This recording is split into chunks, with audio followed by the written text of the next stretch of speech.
빠른 걸음으로 올라오세요.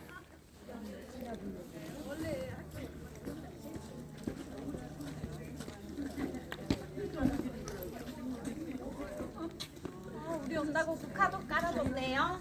맞아요. 자, 드디어 우리 아리랑 기행단이 김제향교에 왔습니다. 가지고 계신 교재 81쪽을 한번 펴보겠습니다. 제가 아리랑의 2권 9쪽을 읽어드리려고 하는데요. 먼저 소설 속의 한 대목을 읽고 그 다음에 이 김제향교의 아리랑과의 관계를 저 나름대로 분석해서 설명드리도록 하겠습니다. 아니, 외놈들한테 그 큰 빚을 내서 외놈들을 위해 물길을 만들다니, 그 빚더미는 결국 조선 사람들이 떠안는 것 아니요, 그리 된 거지요. 조정되신 놈들 정말이지 다 쳐죽여야 할 놈들이요. 임병서가 주먹을 부르짖었다. 어차피 외놈들 주고 아닌가요? 송수익이 쓰디쓰게 웃었다. 그 얼굴에 증오의 빛이 돋아나고 있었다.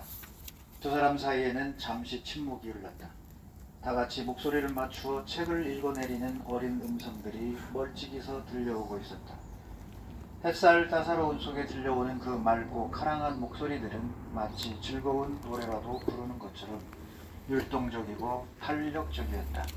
송수익은 손이 닿는 대로 파릇하게 돋고 있는 쑥잎을 뜯어 잎에 물며 고개를 내저었다. 그 발랄한 목소리들에 실리고 있는 한문이 역겹고 괴롭게 들렸던 것이다. 무슨 심사 불편한 일이라도 있으시오? 임병서가 송수익을 지그시 바라보며 물었다. 아닙니다. 저 아이들 글 읽는 소리가 귀에 들려와서.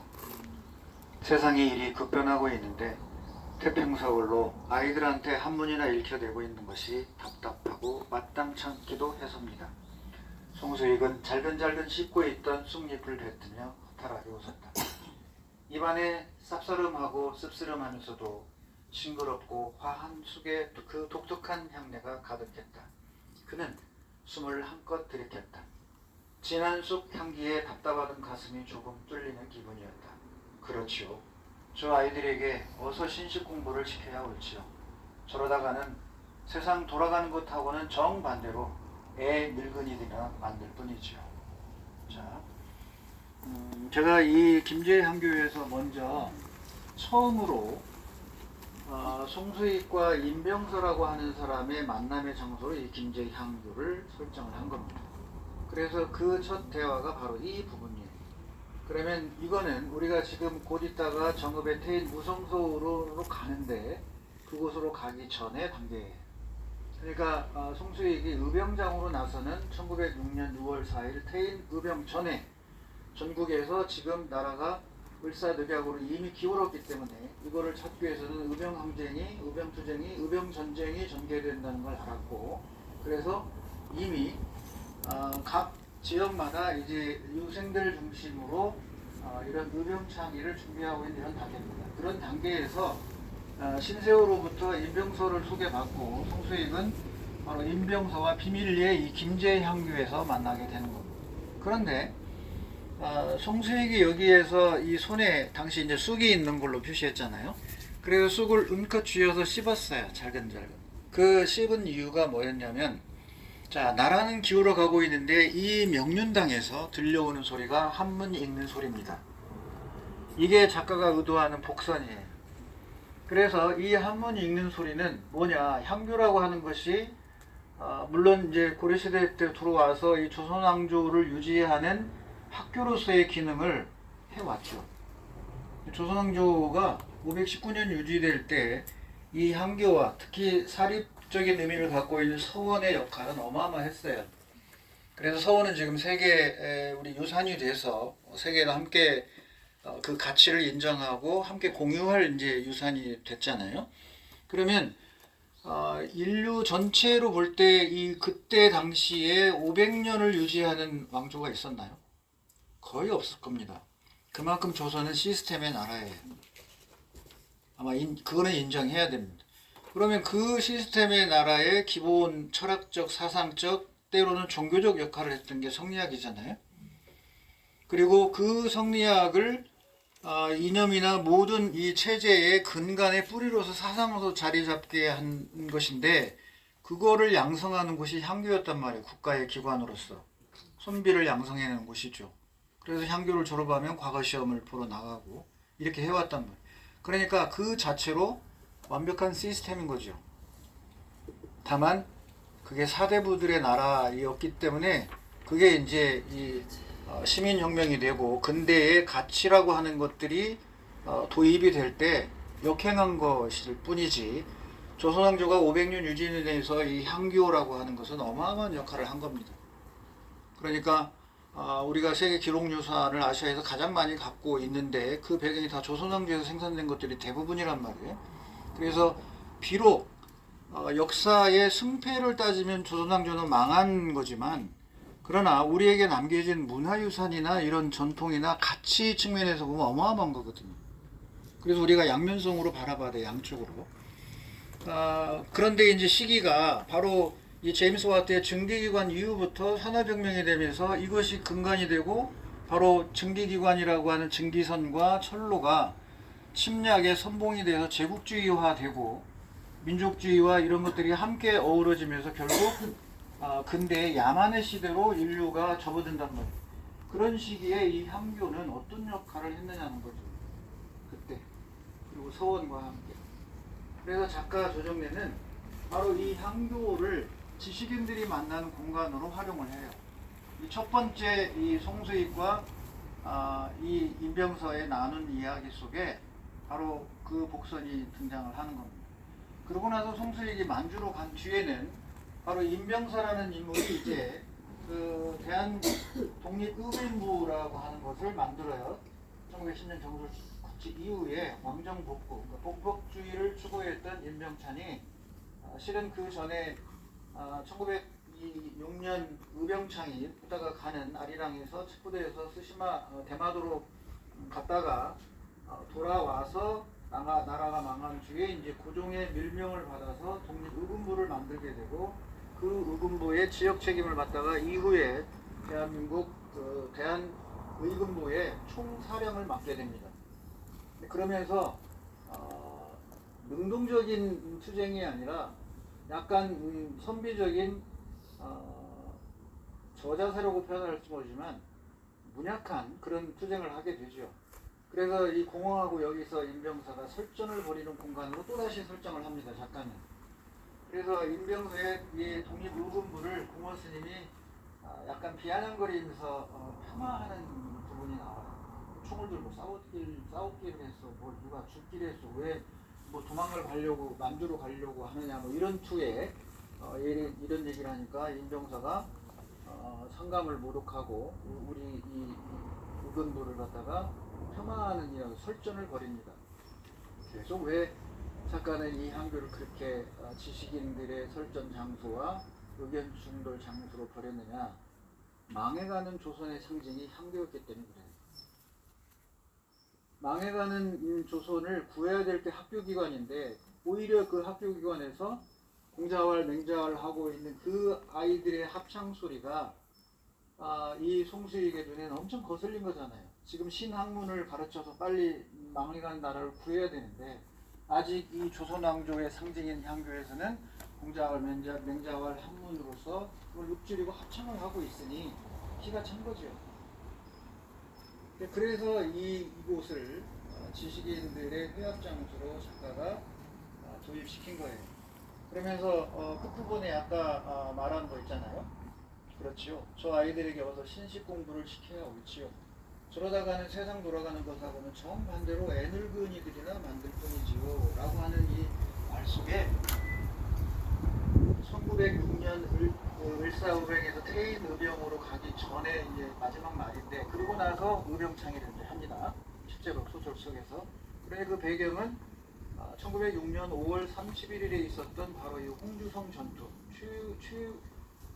우리 의병사에서 가장 빛나는 전투가 홍주성 전투입니다.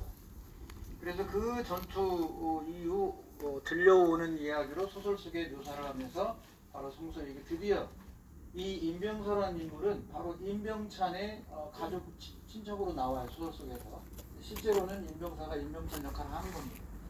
그래서 폐인 무성수원에서 면왕 최익현과 이 도난 임병찬이 창의하는 속에 이제 드디어 송수익이 뛰어들어갑니다. 그리고 여기에 지삼술도 들어오고 손판숙도 들어오고 손수동이나 김판술이나 이런 송수익을 따랐던 많은 내리 외촌의 사람들이 함께 의병에 참여하게 된다 그런 얘기입니다. 자, 그러면 제가 아리랑 기행을 하면서 이 김제의 향교를 중심을 두는 이유는 뭐냐면, 이게 그 당시 1906년 의병 전의 시대적 상황, 역사적 배경 하에 있는 거지만 이것이 진행돼 와서 이 시대에도 그대로 투영이 된다 그 얘기를 하려고 하는 의도예요. 자, 저는 11년 전에 학교에서 나왔습니다. 영예퇴직을 하고 제가 가고자 하는 새로운 길을 가기 위해서 과감히 학교를 내려놓고 나와서 이렇게 인문학 강사로 제2의 인생을 살고 있습니다. 제가 내려놓으려고 할 때도 엄청나게 힘들었어요. 학교 교육에 대해서. 그때 당시만 해도 남북관계도 안 좋았고, 이런 상황에서 지금 이 학교에서 뭘 가르치고 있는지 아이들이 이거하고 똑같지 않은가. 시대만 1906년에서 제가 퇴직할 당시가 2014년이니까 2014년하고 뭐가 다른 것인가. 우리가 학교에서 하고 있는 교육이 과연 이 아이들이 성장해서 미래의 청년이 되고 장년이 되고 어른이 됐을 때 도움이 되는 걸 가르치고 있는 것입니다. 그리고 미래는 읽고 오늘 이 학교 교육에 이러한 것들이 적용이 돼서 하고 있는 것입니다. 거리가 멀었죠. 입시 교육은 여전하고 암기식, 문제집 풀이에 계속 반복되는 이 나라의 교육은 지금도 진행 중이고 어쩔 수 없다는 이름으로 계속 진행되고 있습니다. 그런데 여기 계신 우리 선생님들 한번 생각해 보세요. 우리 지금 청소년들에게 하고 있는 학교 교육의 시스템이나 교육 내용이나 이런 교육 방법이나 이런 여러 가지들이 과연 미래를 준비해 주는 것인가 라고 생각을 해보자는 거죠. 그렇다고 하면 송수익이 아리랑에서 이 학교에서 쑥을 뜯어서 그 쓴 쑥을 씹으면서 이 들려오는 합창 소리의 이 공자 맹자의 이런 사설을 읽는 이런 것들이 지금 우리가 학교에서 행하고 있는 교육 행위하고 비교했을 때 과연 다른 것인가 생각해보자. 저는 그래서 이 향교라고 하는 것이 그 500년 이상 유지되었던 것이 뒤안길로 내려와서 지금 그 향교가 다 죽은 건 아니지만 사회 학교 밖에서 이런 유학적인 내용으로 효라든지 뭐 합니다 안 하는 게 아니고 프로그램도 많고, 그러나 역사의 뒤안길로 내려왔잖아요. 지금 현재 학교도 저는 머지않아서 뒤안길로 내려갈 거라고 보고 있는 사람이에요. 굳이 그런 학교의 공간이 필요가 없어요. 미래는 분명히 예견하는데, 제가 그래서 북원태학이라고 하는 게 건물이 없는 학교예요. 북원태학이 제가 하고 있는 건물이 없고 교육과정은 제 머리에 다 있어요. 교과서는 전국이 제 교과서예요. 해외까지 일본, 중국, 러시아 다 제 교과서잖아요. 그러니까 어떻게 그러한 교육과정을 구성하고 재구성해서 아이들에게 깨우침을 주느냐라고 하는 건 학교 공간이 굳이 필요 없는 거죠.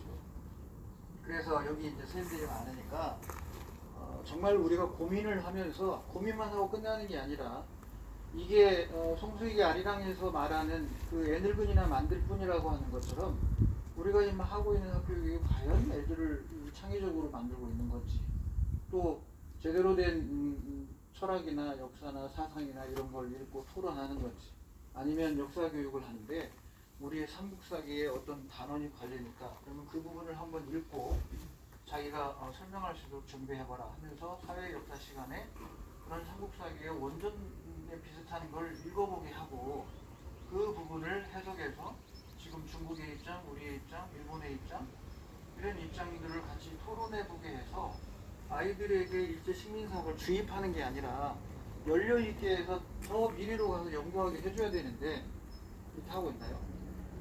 안 된다고 봐야죠. 그래서 이러한 방식들이 빨리 탈피돼서 학교가 살아있는 방식으로 돌아가야 된다라고 하는데, 제가 아리랑 송수익이 하고 있는 것, 또 작가가 이 김제의 향교나 무성서원에서 왜 의병창의로 송수익을 집어넣었을까 이런 걸 생각해 보면서 그 먼 미래의 모습을 읽어낼 수 있었어요. 작가의 작가의 의도를. 그래서 오늘 이 향교에서 그런 고민과 고뇌를 했던 송수익이라고 하는 진보적이고 개혁적이고 스스로 탈피하는 혁명적인 혁신을 이루었던 주인공이 송수익인데, 그와 반면에 임병선은 임병찬을 거의 갖다가 옮겨 놓은 거예요. 그러면 송수익은 나중에 공화정으로 가서 또는 아나키스트까지로 이제 더 발전해 가지만, 임병선은 임병찬의 거의 모범형이니까 독립의금부 쪽 성향이란 말이에요. 결국은 고종황제를 다시 추대해서 복벽주의로 가서 왕정으로 복귀하자라고 하는 이런 생각을 가지고 있는 거예요. 그러니까 전혀 다른 거죠. 같이 독립을 위해 나라가 독립되기를 바라지만 추구하는 방향이 완전 다른 거예요. 그래서 만주 독립운동사가 전개될 때 작가는 바로 이 공화정을 추구했던 세력과 그리고 복벽주의를 가고자 했던 세력들과 통화해서 격투를 벌이면서 서로 본국에서 올라오는 청년들을 자기 세력화하려고 싸우는 장면이 나와요. 실제로 그랬으니까. 그런 부분들의 이 충돌 부분들을 다루면서 작가는 송수익으로 하여금 계속 시대적으로 앞선 지식인이 되어 가게끔 바꿔나갑니다. 그게 중요해요. 그거를 판단하는 게. 왜? 세계사의 흐름이 이렇게 변해가고 있었으니까.